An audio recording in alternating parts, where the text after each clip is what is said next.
Changed our ability to get around. It also made it easier for sex traffickers to get their victims to and from clients. It's become such a problem that Metro has a task force dedicated specifically to sex workers using rideshare.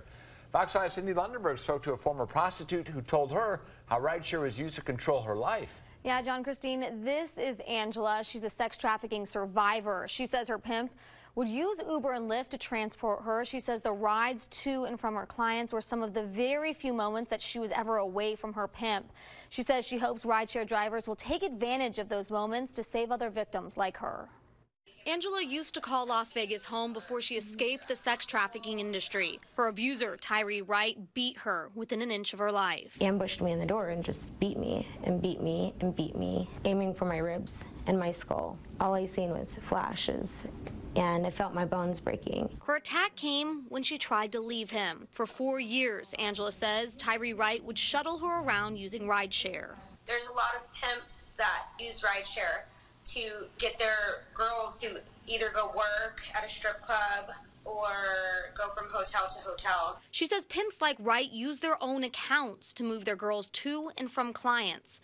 It allows them to not be seen and allows them to keep track of the girls' movements from afar. At some point, you don't believe that there's help out there because they instill that in your mind. I wanted to know how big of an issue it really is. So I called a rideshare driver who told me he has absolutely picked up working girls. I'm not saying that it doesn't happen. It does happen. I have picked up girls that I know, I can smell it a mile away that they're working girls. It's a problem Metro's trying to tackle. But I think it's something that's just emerging because rideshare is still so new.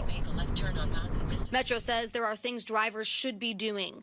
For example, if you think you have a sex trafficking victim in your car, call Metro or the sex trafficking hotline and take notice of the girl. How old is she? Does she have any tattoos or distinguishing features? Also, look at who called. It's often the pimp. We would rather go out and discover it's nothing than not get a call when somebody really needs help. Last year, more than 2,200 calls came into the national hotline for sex trafficking just for the state of Nevada, and this led to more than 200 victims being identified. The majority of these victims are children, some as young as 12. What if I'm making a mistake and it's not what I think it is? But what if it is? Give the information and let the experts investigate.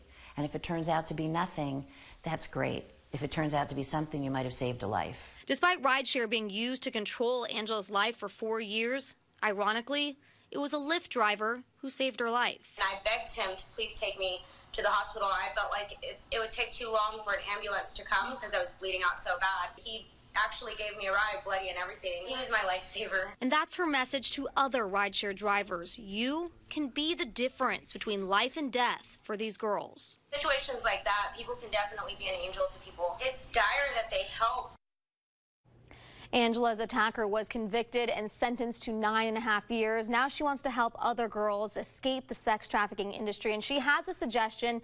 She'd like to see Uber and Lyft drivers have cards or maybe pamphlets with emergency phone numbers so victims can get help while they're away from their pimp. In the studio, Cindy Lundenberg, Fox 5 News, local Las Vegas.